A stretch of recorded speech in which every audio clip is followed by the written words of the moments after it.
నేను చెబుతా ఉన్నా మిత్రులారా, భారత రాజ్యాంగ దినోత్సవం ఇక్కడ జరుపుకోవాల్సిన అవసరం ఏంటి?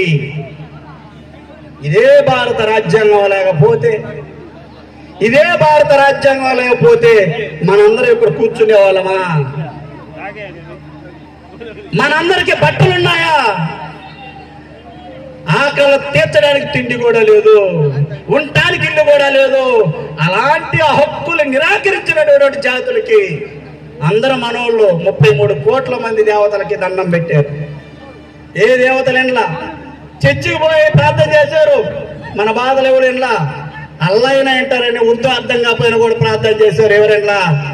ఇన్ని వేల సంవత్సరాల్లో మన వేదల్ని, బాధల్ని, గాథల్ని అర్థం చేసుకున్నాడు ఒకే ఒక్కడు అస్పృశ్య జాతితో అంబవారిలో పుట్టినటువంటి ఒక అగ్నిగోళం దళితుడి బతుకుల వెలుగులు నింపింది ఆయన బాబాసాహెబ్ డాక్టర్ బిఆర్ అంబేద్కర్.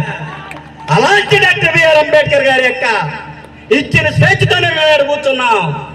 అందుకే నేను అంటాను, ప్రపంచమంతా నాతోనే ఉన్నా, ప్రపంచమంతా నాతోనే ఉన్నా, ఆ ఒక్కడో లేకపోతే మేము ఒంటరి వాళ్ళమే. నిండు 100 ఏళ్ళు జీవించి ఉన్నా, నిండు 100 ఏళ్ళు జీవించి ఉన్నా మా దేవుడు లేకపోతే మేము జీవోత్సవాలమే, జీవోత్సవాలమే.